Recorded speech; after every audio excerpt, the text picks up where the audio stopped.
Buenas tardes.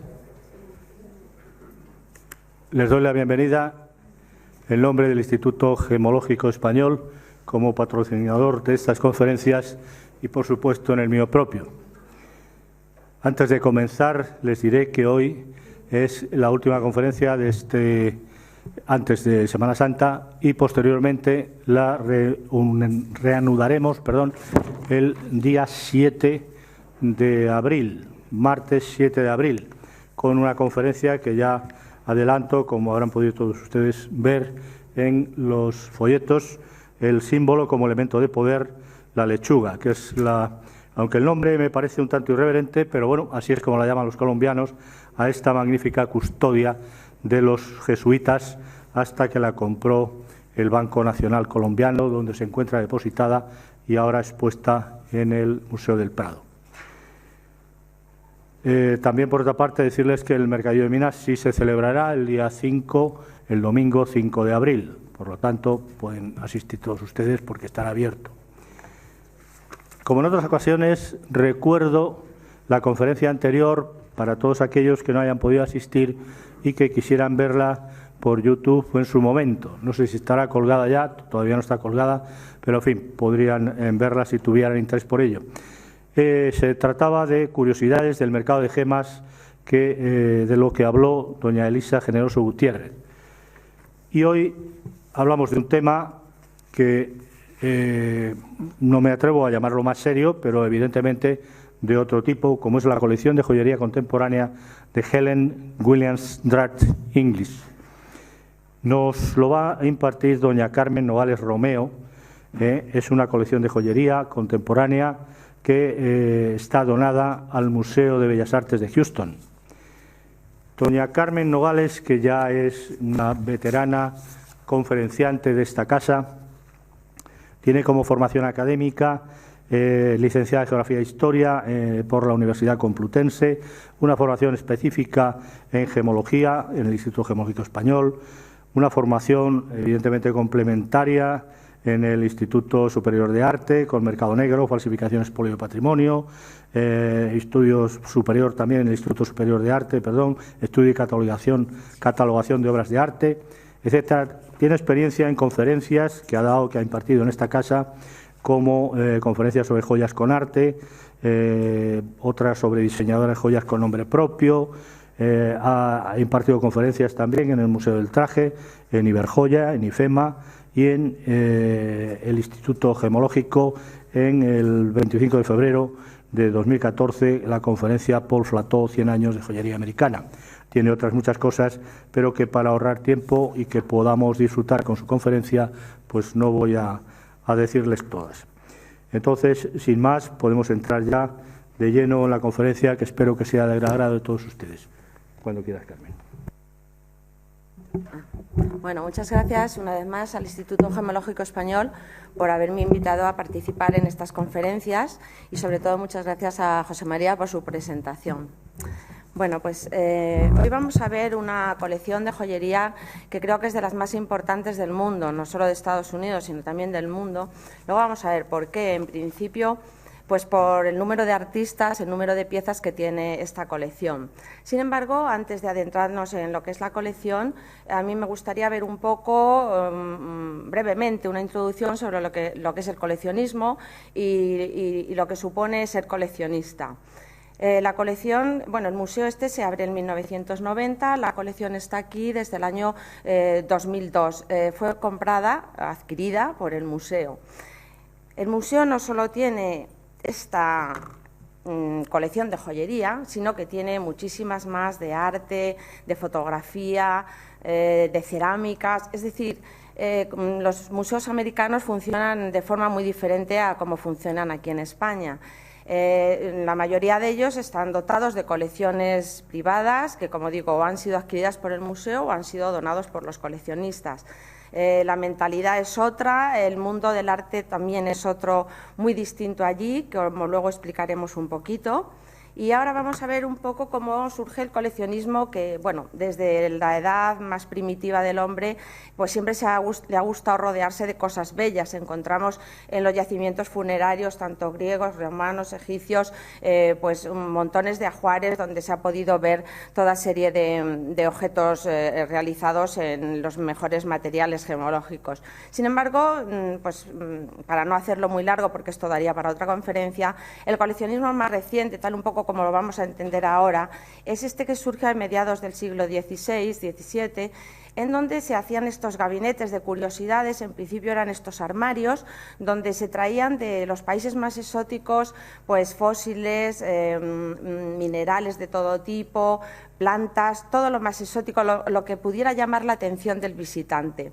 Eso es como surgen con la evolución de estos gabinetes, que luego serán auténticas cámaras de las maravillas, porque serán habitaciones enteras, cómo surge realmente un poco las colecciones luego de los museos, sobre todo de los de ciencias naturales.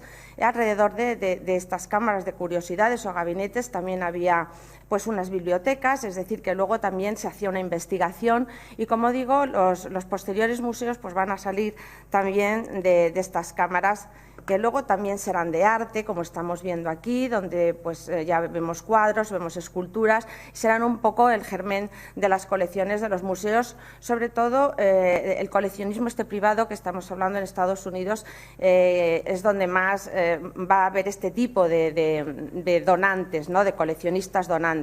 Sin embargo, aquí sí que se forma el Museo del Prado gracias a las colecciones que forman los reyes, las colecciones reales, y bueno, pues eso es un poquito a modo de introducción de lo que es el coleccionismo, que significa, bueno, pues una manera distinta de entender el arte, una manera de organizar la vida, y una colección no se compone simplemente de tener muchas cosas, sino se trata de ordenar también esa colección, de darle un sentido a la colección, bien por una temática, bien por un momento, un periodo determinado, unos artistas.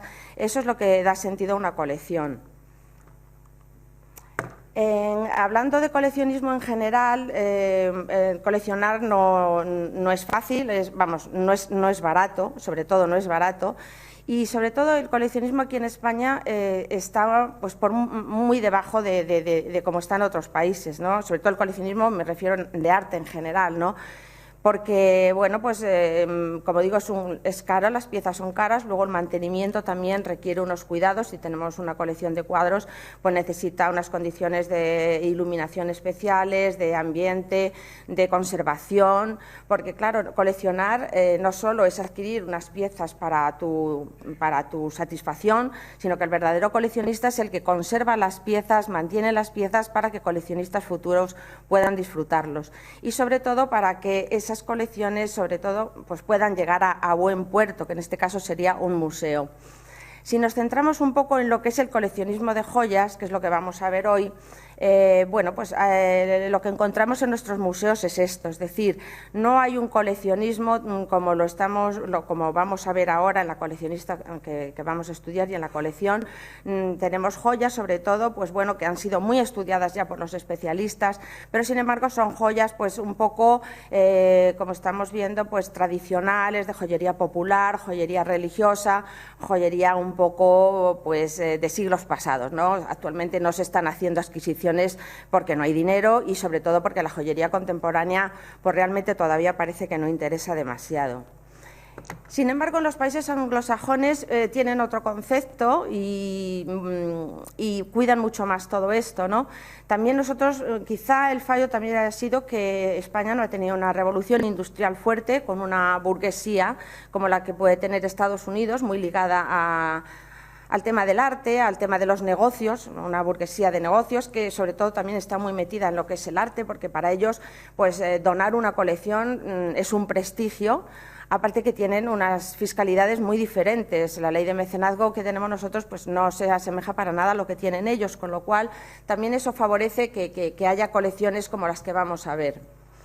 También tienen este tipo de galerías, cosa que nosotros no tenemos aquí, que son galerías, en muchos casos, pues como puede ser una galería de pintura, donde se llevan a varios artistas, varios joyeros que exponen, o pueden ser multidisciplinares, es decir, que pueden tener cerámica, pueden tener artesanía y pueden tener joyería, que es lo normal en este tipo de joyerías que estamos viendo, que son galerías, perdón, de joyería. Estamos dando pequeños pasos, eso sí, con unos congresos que ha habido pues, recientemente, en el Congreso Europeo de Joyería de La Bañeza en León en el 2012 y el Congreso Europeo de Joyería en el Museo del Traje, donde hubo muchísima más participación, bueno, pues porque ya era el segundo que se celebraba, porque fue aquí en Madrid, y donde ya hubo un poco ya de apertura de ver otro tipo de joyas que no fueran pues, las tradicionales, las religiosas, sino que ya hubo mucho más temas. Creo que esto sería bueno que siguiera funcionando y creo que por ese camino iríamos muy bien. En cuanto a exhibiciones, pues hay muy pocas, por no decir casi ninguna. Madrid Joya, como saben, es un sector muy especializado y muy dedicado al sector, donde bueno, pues, el comprador no tiene mucha participación. O sea, lo ideal sería que el artista estuviera en contacto un poco, que hubiera encuentros y que el artista estuviera un poco en contacto con el comprador o con el coleccionista, que es en definitiva la persona que va a comprar, ¿no? Tampoco tenemos revistas como tienen ellos, que tienen cantidad de revistas donde están al día de todos los artistas, todas las formas de trabajar. Aquí realmente libros de joyería pues tenemos muy pocos, casi todos están en idiomas en inglés, en francés.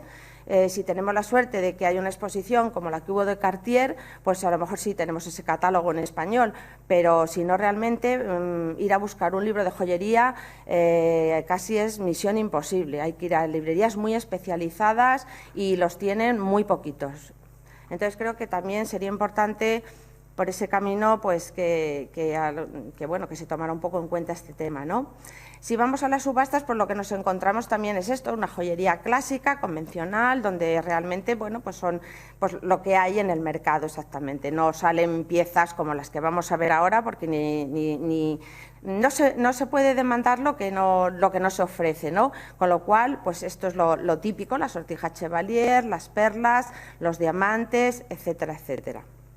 Bueno, pues nosotros no vamos a ver nada de esta joyería, ni vamos a ver este tipo de joyería que siempre pues, ha estado muy ligada. En un primer momento, por ejemplo, estamos viendo la infanta Ana de Austria, que lleva unas joyas que son protectoras. No vamos a ver una joya como símbolo de protección, que se llevaban antiguamente mucho, como las patas de tejón que lleva la infanta, como la ramita de coral, etcétera, etcétera.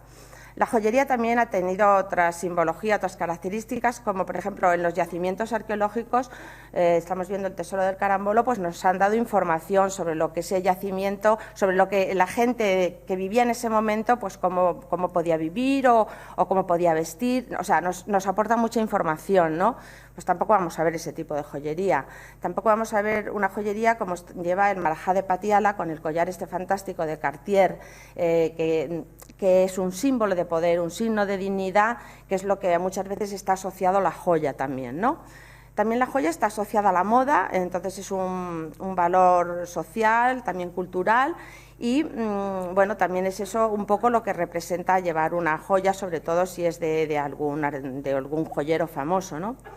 La joya también ha sido muchas veces refugio ante las fluctuaciones económicas y nos hemos ido, pues eso, mucha gente se va a las subastas a comprar oro, fundamentalmente oro al peso prácticamente, y ha sido un poco como eso, como refugio de fluctuaciones económicas. Sin embargo, nosotros no vamos a ver eso.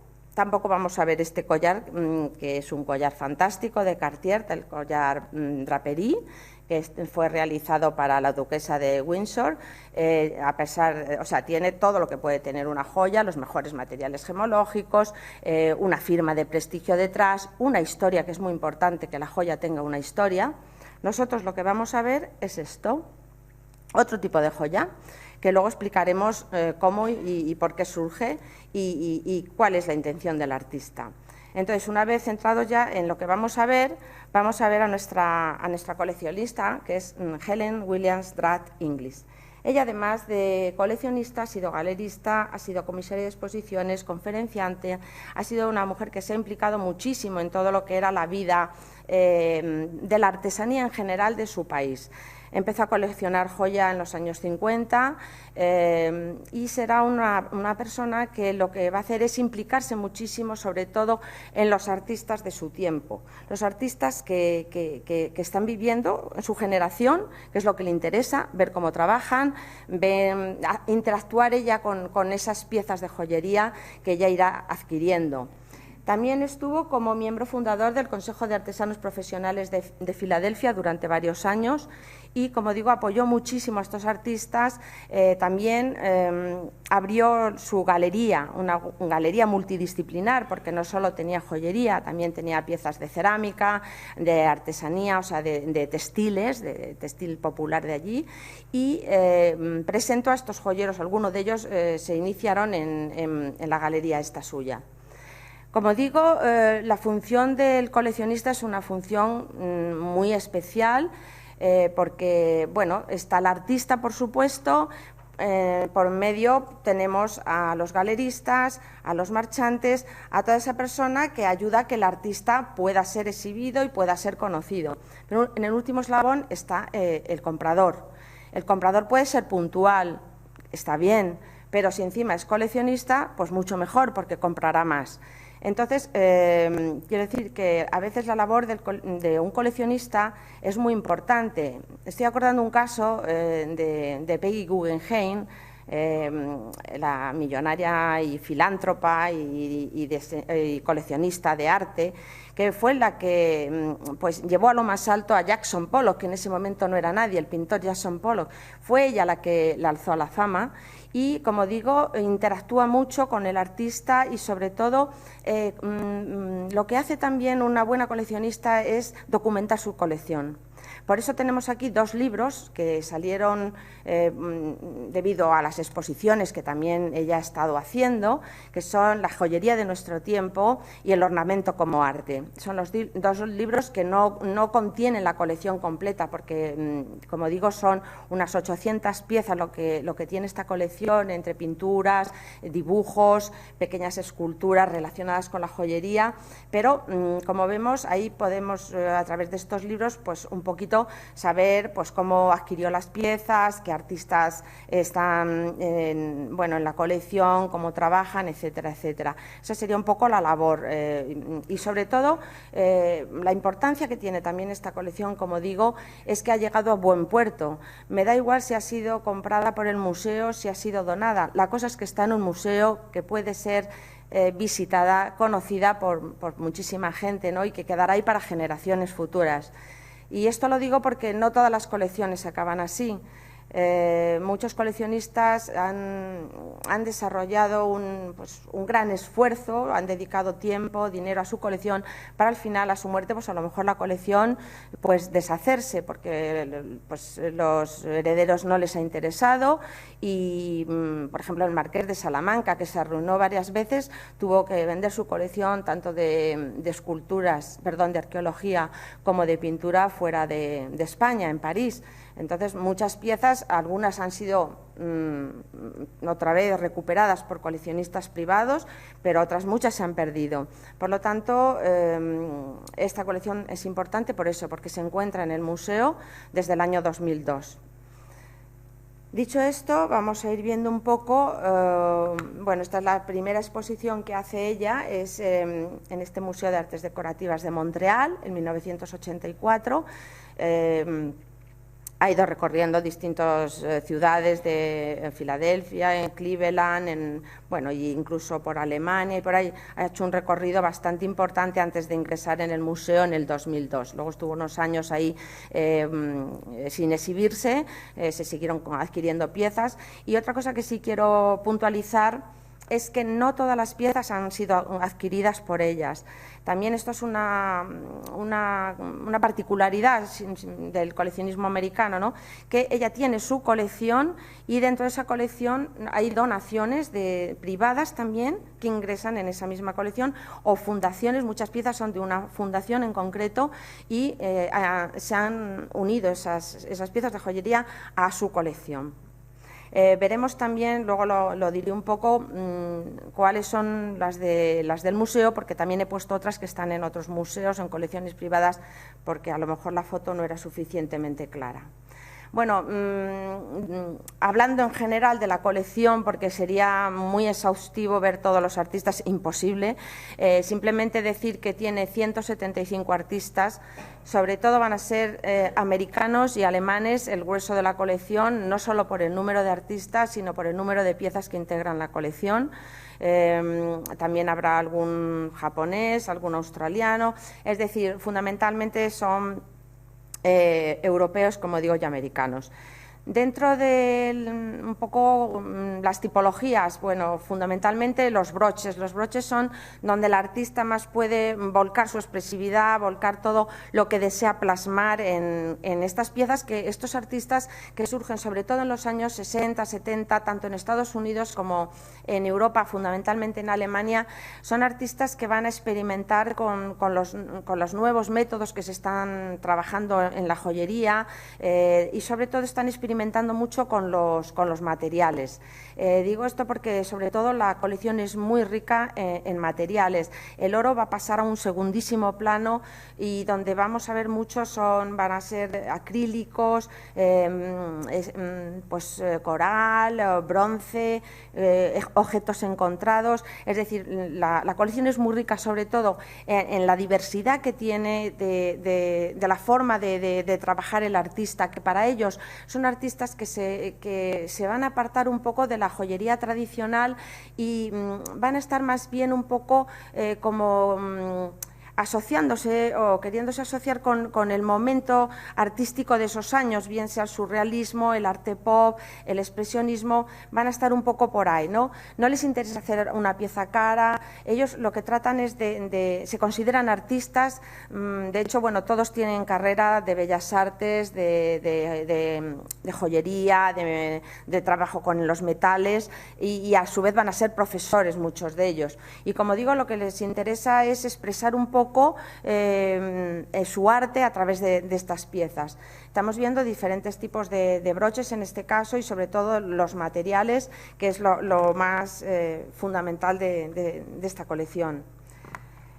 Otro tipo de broches que, bueno, tenemos objetos encontrados, Judy Onofrio, por ejemplo, este sí que es un artista que es autodidacta, es también escultora y hace, bueno, este tipo de composiciones, sobre todo con objetos que ya pues va reciclando y coleccionando, bueno, como muchos de estos artistas, va a ser una característica fundamental. Mary Tompkins es también hermana de Donald Tompkins, que está en el retrato que estamos viendo, es su hermano, y bueno, vemos cómo son totalmente distintos los artistas a la hora de trabajar. En Mario Pintón vemos una pieza un poco ya más clásica, en donde sí vemos oro con un pequeño rubí, pero bueno, será un poco lo que se salga de lo corriente.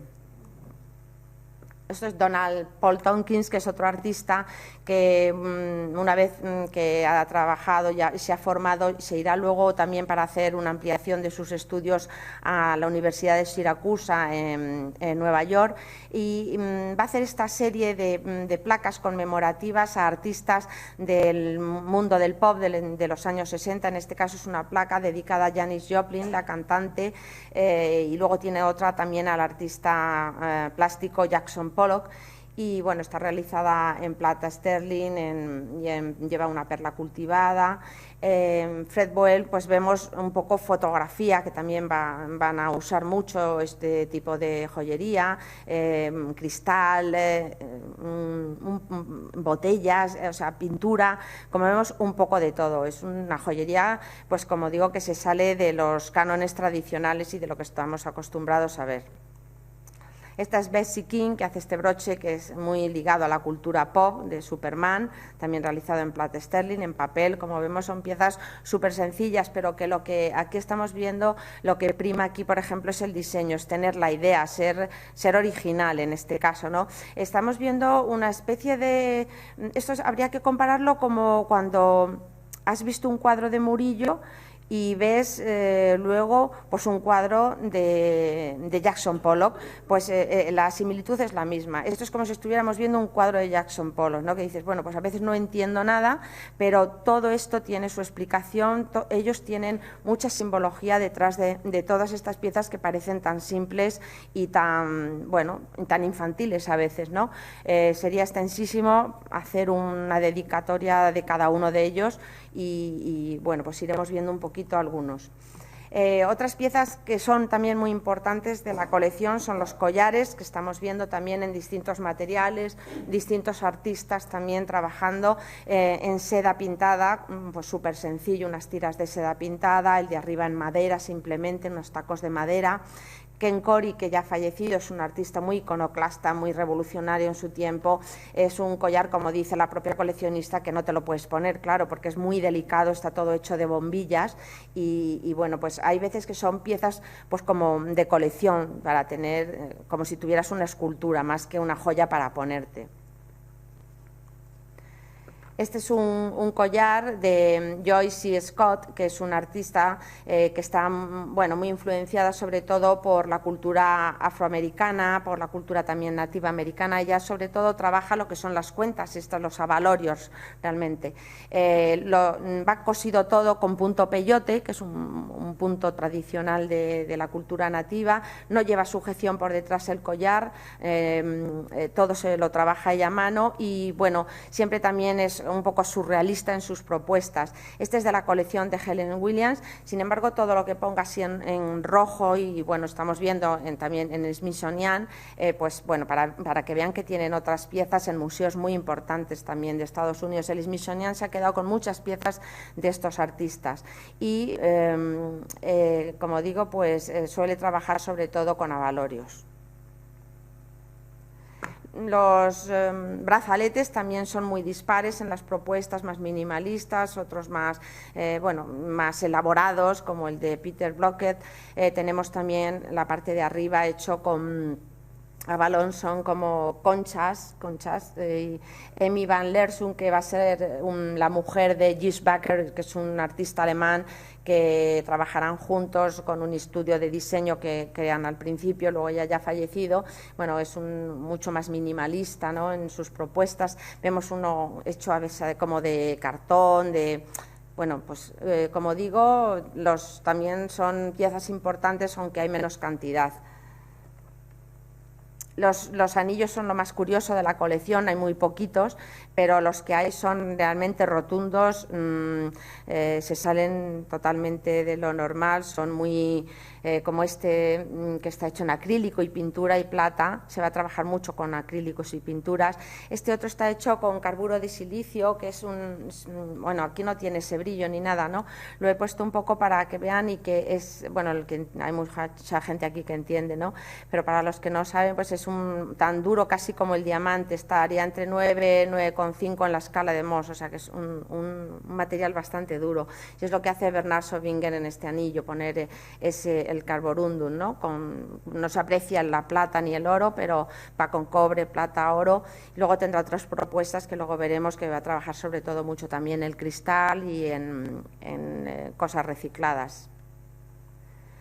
Para meternos un poquito ya en lo que son algunos de los artistas más emblemáticos de la colección, empezamos primero con Stanley Letchin, que es un artista que es el primero que Helen Williams va a comprar una pieza. En este caso es el brooch 66B de 1966. Es este broche realizado en plata sterling, en turmalina, y lleva una perla. Él va a trabajar mucho con este tipo de materiales ferruginosos. También va a trabajar estas piezas que están realizadas en resina de poliéster. Son unos collares bastante grandes, pero que tienen unos tratamientos que hace que la pieza no sea muy pesada.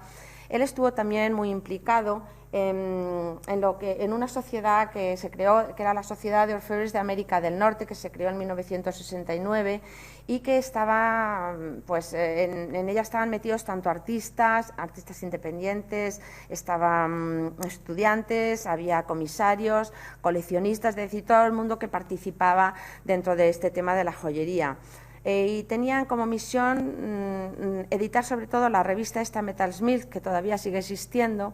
También tenían una conferencia anual, tenían una página web, es decir, estaban muy unidos para difundir todo el arte de estos artistas que estuvieron, como digo, muy motivados, muy unidos, exponiendo mucho, tanto aquí en Estados Unidos como también se fueron a Tokio en 1968, junto con el otro artista se fue a Tokio pues también para intercambiar experiencias, y en estos años, los años 70, en Alemania y aquí en Estados Unidos, sobre todo en la costa este, hubo, pues sobre todo alrededor de lo que fue la Universidad de Washington, mucho movimiento de este tipo de artistas.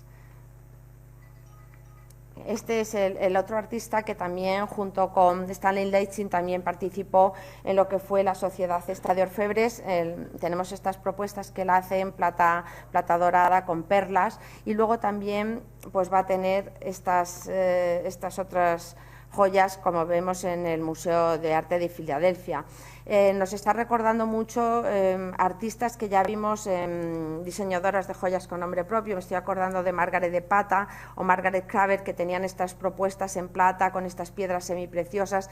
Pues también estos artistas, aunque quieran, bueno, apartarse un poco de lo tradicional, pero sí que tienen, claro, referencias, muchas referencias de cosas pasadas, como vamos a ver.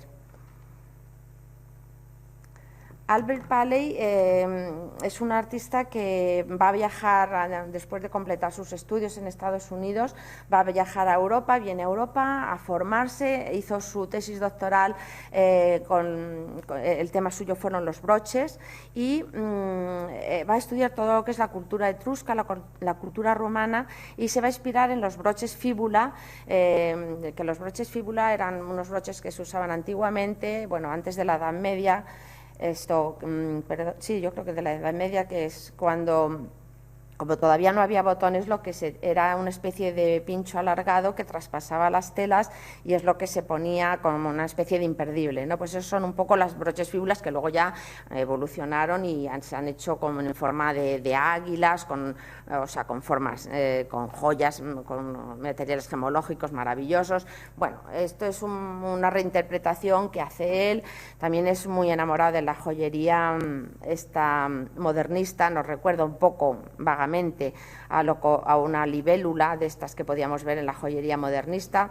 Tiene los mejores materiales gemológicos, en este caso tiene oro, tiene perlas, tiene labradorita de Madagascar, piedra de luna, es decir, que tiene un poco de todo. Es un artista también muy reconocido y bueno, fue alumno también de Stanley Leitzing, porque bueno, muchos de estos luego, como digo, dieron clases y unos fueron alumnos de otros. Bruce Metcalf es un artista también muy conocido en Estados Unidos. Él va a ser profesor de la Universidad de Filadelfia, también va a ser editor durante 10 años de la revista Metalsmith, y va a trabajar fundamentalmente estos broches, que son estas figuras que detrás de ellas hay un simbolismo. Suele hacer este tipo de broches con estas cabezas como a modo de árboles que están como en continuo movimiento. Es lo más característico de él. Esto, y sobre todo unos collares que hace mezclando muchos colores, collares muy divertidos. En este caso, el de la colección pues está hecho a base de distintas maderas, está hecho también con dientes de plástico, con cristal, los ojos de cristal, y bueno, estas son las propuestas un poco simbolistas de este artista. William Harper también es otro artista simbolista. Vimos antes el brazalete, este Barbarian, aunque aquí no se aprecia muy bien.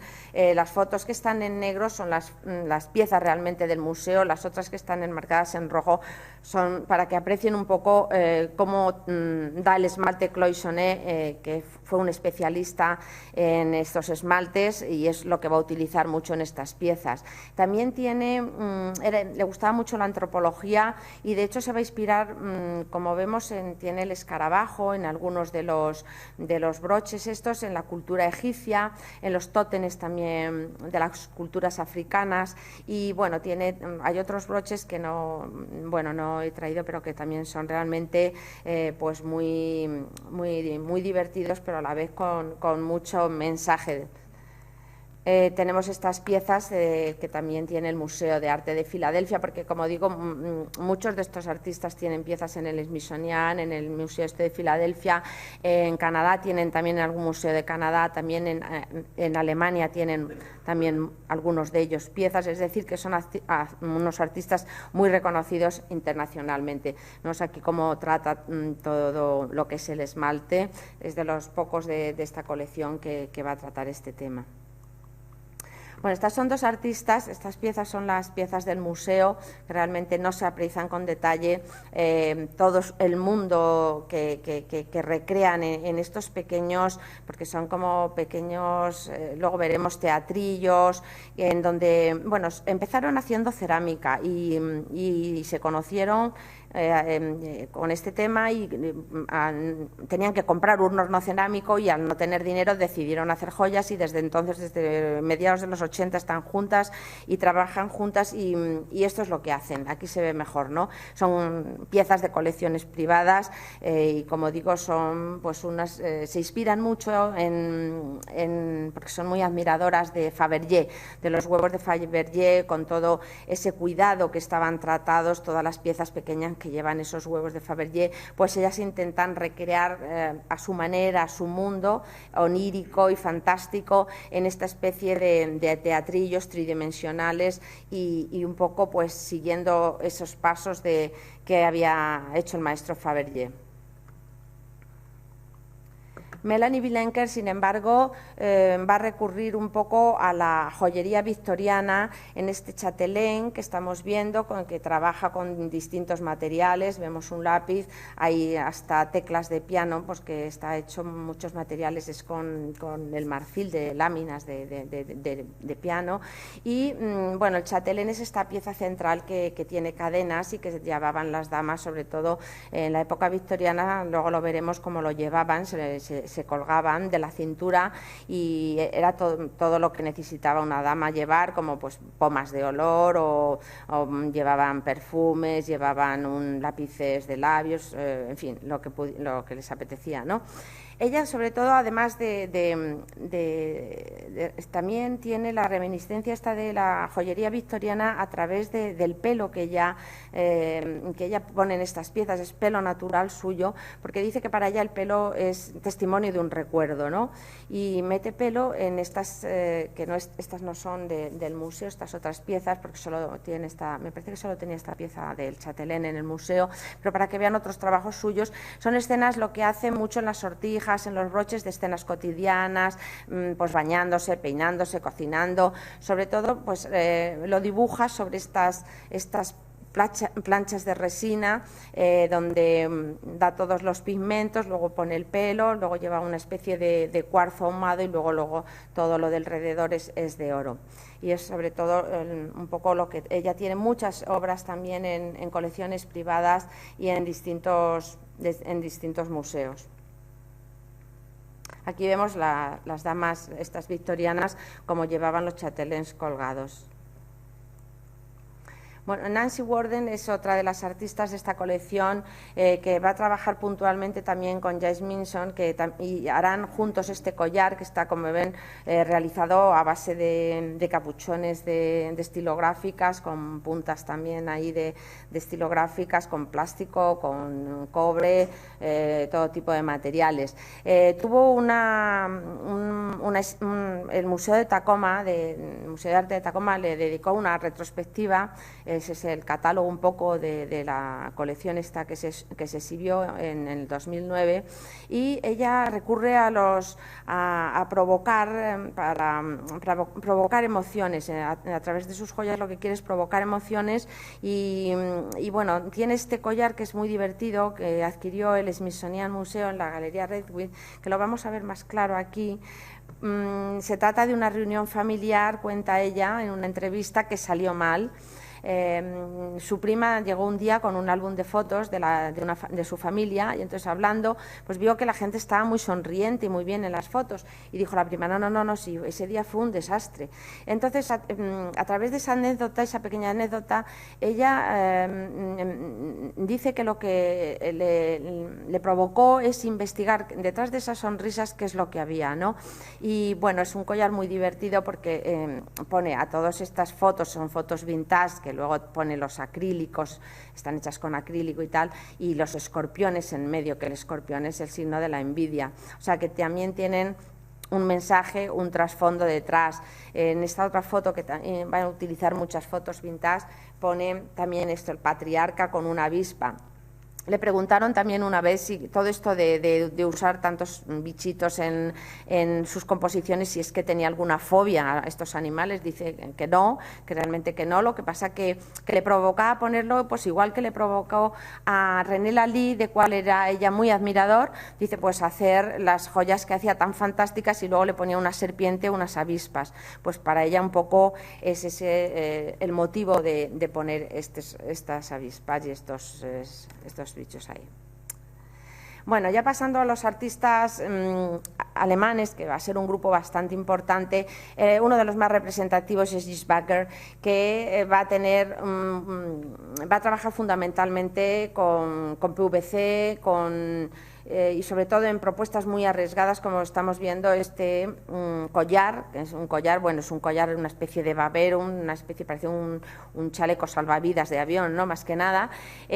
Sin embargo, está hecho con pintura, con acrílico, y luego es aluminio, como una especie de aluminio, es muy blando, al tacto, es muy maleable, y bueno, él tiene, de hecho, todavía yo creo que tiene estudios, ha tenido con diversos nombres, ha tenido estudios también de diseño, donde ha trabajado pues para otras casas comerciales como Mandarina Duck, ha hecho vajillas, ha hecho cuberterías, pero todo con un estilo muy rompedor. Ha hecho todo tipo de trabajos, sillas con materiales reciclables. Es un artista muy polifacético y bueno, vamos a ver algunas cosas suyas, como van a ser este broche que tenemos, Waterman Brooch, que está hecho es una fotografía realmente a la que le ha puesto luego pues un tratamiento de PVC. Y luego lo que ven por encima, lo que son diamantes realmente, haciendo el efecto de la lluvia. Diamantes que desmontó Helen Williams, la coleccionista, de una sortija de su madre del siglo XVIII para hacer en concreto este broche. Tiene otros dos broches más en una colección privada y otro está en un museo, creo, de Israel. No sé si de Israel o de Alemania, pero bueno, luego hizo también otros broches sobre todo con muchas fotos de deportistas del momento, que hizo Bruce Weaver, que es este fotógrafo americano que ha hecho las campañas de Calvin Klein y es un artista que hace muchas fotos sobre la sociedad americana. Bueno, pues tiene unos 41 broches también con estos artistas en los que captura el movimiento, también hechos de fotografías, PVC, y algunos tienen pues rubíes o zafiros, depende de los broches. El Liberty Brooch también es muy divertido porque está hecho en plata y con relojes de verdad. El de arriba es de la colección de Helen Williams y abajo vemos a Madeleine Albright, que tiene una colección de broches fantástica. Se pueden ver en un libro que tiene un catálogo que ha editado ella misma, se llama Read My Pins, y dice que le pidió hacer este broche, porque ella cada vez que iba a algún encuentro con algún alto dignatario, pues depende cómo fuera a ser la reunión, así se ponía el broche, ¿no? Si era complicada, se ponía a lo mejor pues una serpiente, un tal, y bueno, este en concreto es un reloj que también tiene su sentido. Dice que se lo hizo por un lado, están como invertidos los relojes, por este lado para que ella lo mirara, lo pudiera ver, y para este lado para que la persona con la que estaba pudiera ver la hora y saber que el tiempo en política es oro y que tenía que terminar a la hora convenida. Es la gracia que tiene un poco este reloj. Bueno, estas son otras propuestas que tiene que es muy curiosa porque, bueno, la foto que no es muy buena del museo es la que están viendo, y por otro lado la del Museo de Arte de Filadelfia lo he querido poner porque se aprecia con más detalle todo el fondo. La pátina está dorada, que en el otro parece más bien no sé, una especie de fotografía más que una pieza de joyería. Está numerada 3 de 5, son esta serie que hizo de estos Cristos crucificados, que la inspiración nada tiene que ver con la religión, tiene que ver, se inspiró porque, bueno, es un artista, como digo, muy creativo y muy divertido. Él dice que se inspiró en los jugadores de fútbol, que cuando meten un gol, que se tiran la camiseta así por encima y entonces van corriendo por el campo así, con los brazos abiertos y con la camiseta por encima. Eso es un poco de donde le viene la inspiración para hacer este colgante. Jens Roman es otro artista alemán que fundamentalmente a partir de los años 70 empieza a jugar con las partes del cuerpo, le provoca hacer estas cosas como la nariz de la coleccionista de Helen Williams en oro, también ha hecho talones, ha hecho ombligos, en fin, de todo. Aquí tenemos también, por otro lado, las manos de la madre de Helen Williams Dratt, están realizadas en oro y plata, o este collar que es muy divertido, que es todas las huellas dactilares. Tiene uno con las huellas dactilares de toda su familia y tiene otro de otro coleccionista que también le pidió que le pusiera todas las huellas. Bueno, pues es una forma curiosa, también una forma también de trascender, de poner algo más de tu personalidad, de tu arte a través de una pieza de joyería, ¿no? Como digo, anillos hay muy pocos en la colección, sin embargo, las propuestas son arriesgadas, divertidas, coloristas, como este de Klaus Bury, que sobre todo pues va a trabajar, es escultor también, y lo fundamental del artista es que va a combinar el oro con materiales acrílicos, como estamos viendo aquí. Otro anillo, por ejemplo, de Manfred Bischoff, que también es un artista que tiene varios broches también en la colección, fundamentalmente emplea muchas calaveras, pero sin embargo, a pesar de que estas calaveras significan para nosotros la muerte, para él son símbolos de vida, y el René Descartes, bueno, hace un poco referencia también luego a la frase esta de pienso, luego existo. Trabaja fundamentalmente con oro y con coral, la cabeza de la calavera es de coral, también usa otros materiales así semipreciosos, y luego se inspira también mucho en artistas como por ejemplo en Pablo Picasso. Este Spanish Chimera es un anillo, está inspirado también en una pintura de Pablo Picasso, también un artista muy conocido.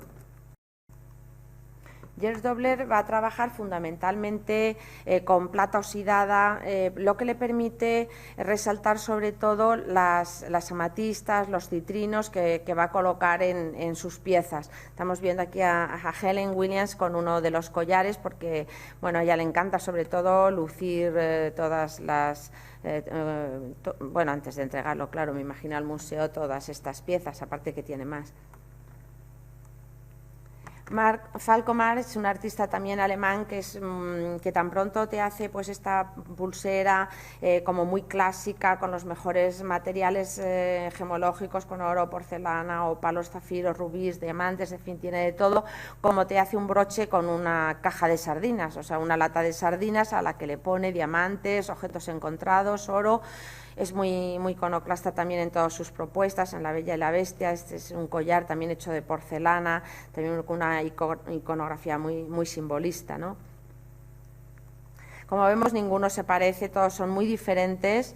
Y bueno, este es uno de los artistas también más conocidos, sobre todo cuando es dentro del mundo que está dentro del mundo de la joyería de arte contemporáneo. Cuando ve este brazalete saben que efectivamente que es de Peter Chan, porque es sobre todo lo que él hace, se inspira sobre todo en los fondos marinos para conseguir estos colores, usa sobre todo acrílicos, PVC, objetos encontrados, y él es, bueno, de padre chino, madre americana, pero está nacionalizado británico y todos los estudios los ha hecho en Liverpool, tiene toda la formación en Gran Bretaña.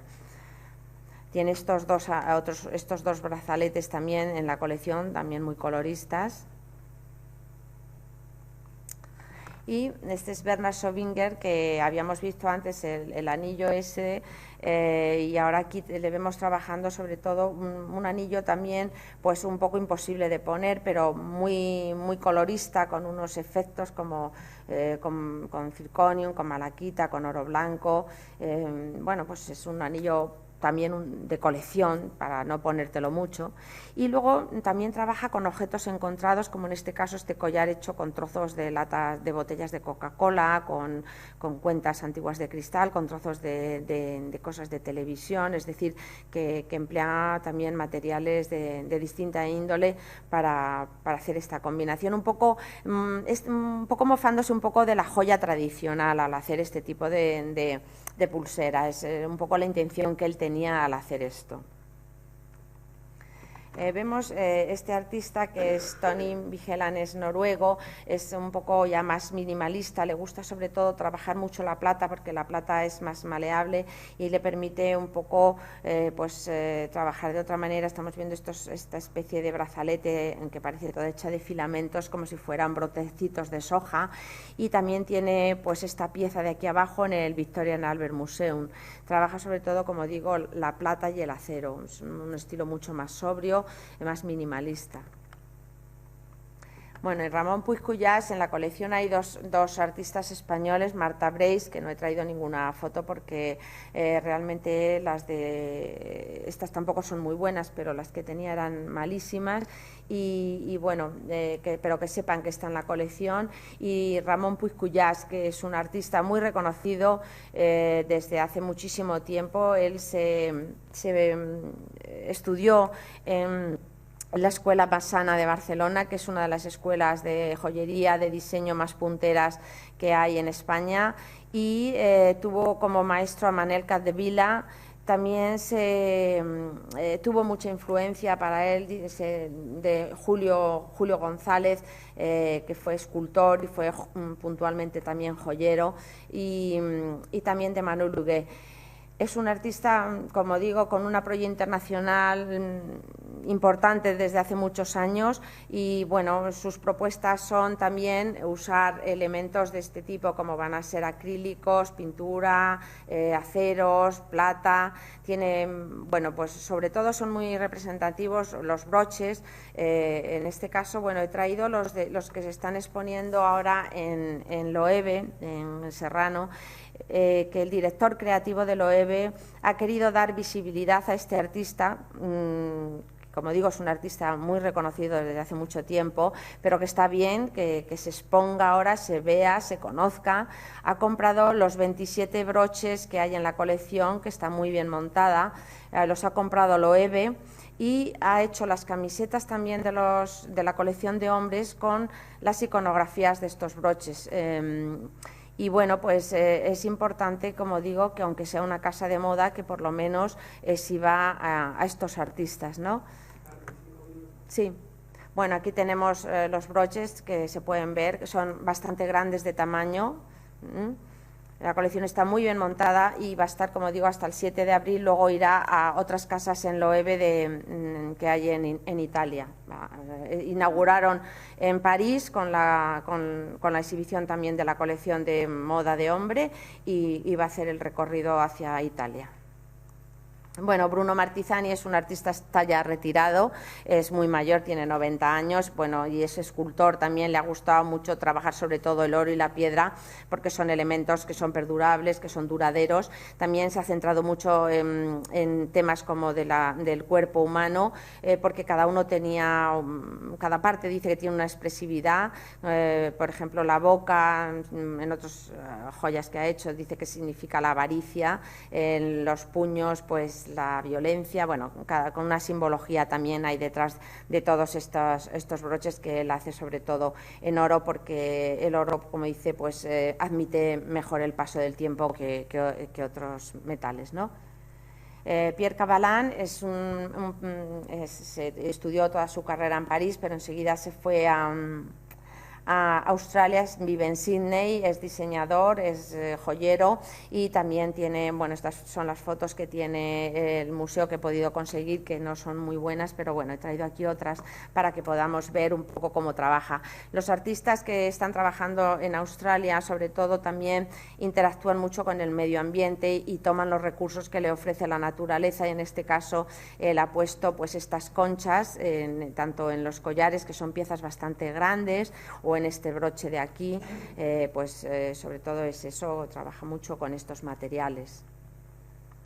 Y bueno, Robert Baines, que también es otro australiano que a través de sus joyas él intenta recrear joyas antiguas, pero en el laboratorio con los métodos más modernos y haciendo estas composiciones, que está hecho con oro y con trozos de lata de Coca-Cola también ahí en el centro, y para él el rojo significa, refleja todas las pasiones, es un poco lo que él quiere hacer con estas piezas. Bueno, aquí vemos también una pieza muy divertida realizada con cochecitos.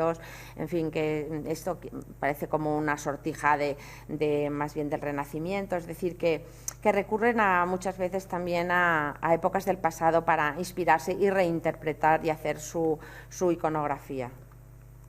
Estos son algunos de los dibujos, que hay cientos de dibujos, simplemente para que vieran un poco. Este me parece que es uno de, la parte de arriba es uno de Manfred Bishop, es decir, que también la colección está compuesta con bastantes dibujos.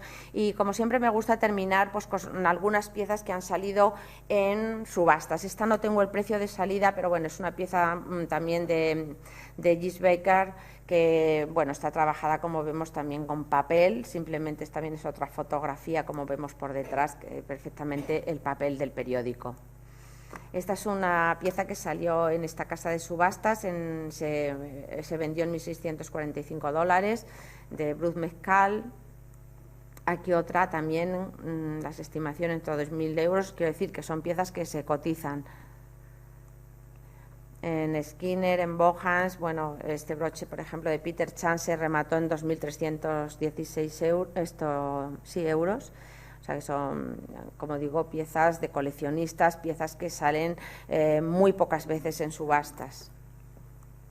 Y bueno, aquí estamos viendo, para terminar, pues la coleccionista, como podemos ver, aunque la foto es bastante mala, pero la proporción que tienen esos collares, esas piezas que son realmente grandes, y que bueno, pues está ella aquí en una de las exhibiciones que no sé de dónde es exactamente, pero bueno, que de esas muchas exposiciones que se hicieron antes de entrar la colección en el museo en el año 2002. Y bueno, pues muchas gracias.